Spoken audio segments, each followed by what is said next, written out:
impression ko naman sa teatro is masaya na kagad. Kasi sa yung year na bago yon is nakikita ko na yung mga performances and publicity ng teatro. And dahil doon, no, parang yung impression ko na doon is talagang creative talaga siya and masaya.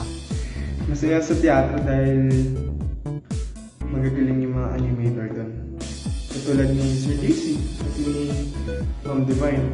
Sila yung mga naabutan ko nung grade 8 to grade 10 na ako. First impression ko sa club na to is masaya.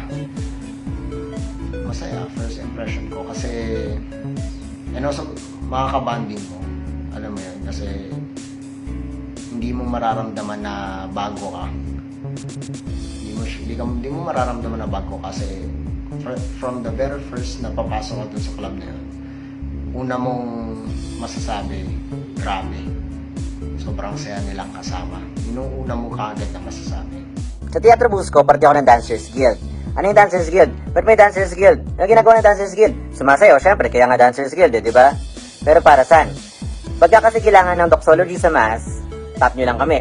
Pag kailangan naman ng doxology sa opening, tap nyo lang din kami. Isang tawag lang kami, alam nyo ba yun? Bigyan nyo na kami 1 week, tapos na yan. May doxology na.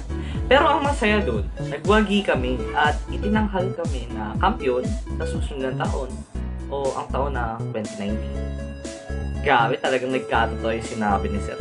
Kasi nabawi talaga na, bumawi talaga ako.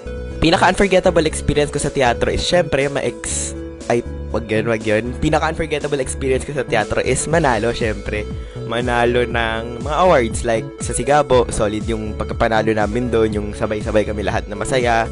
Recently lang yung this year lang ba yun? Yeah, yung MTF this year lang rin, solid doon yung pagkapanalo doon. And of course, behind yung mga pagkapanalo na yun, may rehearsals, may practices. Solid yung mga experience mo doon. Experience na mapagalitan, experience na malate sa call time, experience na basta yun, solid yung mga rehearsals namin.